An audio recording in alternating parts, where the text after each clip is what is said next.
You are listening Manupatra Podcast. Stay tuned to get latest legal updates.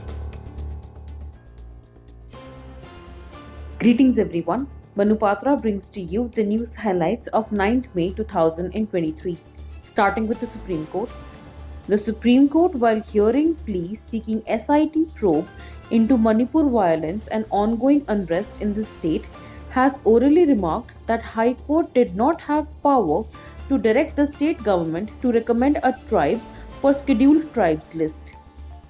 The court, while expressing displeasure over state's practice of filing frivolous and unnecessary appeals, has orally remarked that 40% of litigation by the union and the state governments are unnecessary.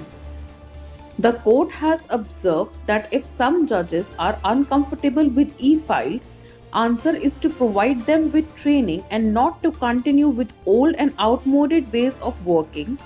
Judiciary has to modernize and adapt to technology, and tribunals like NCLAT can be no exception.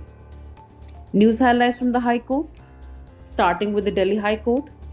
The Delhi High Court has observed that a litigant will be discouraged to seek justice when refused to get refund of court fee in an unadjudicated lien, and such a form of docket exclusion would be highly counterproductive for any civilized society. The High Court has observed that it is the duty of every court to not only have a sensitive heart but also an alert mind while recording and conducting trial in sexual assault cases, so that no further trauma or humiliation and internal agony is caused to the child. News highlights from other high courts in the country.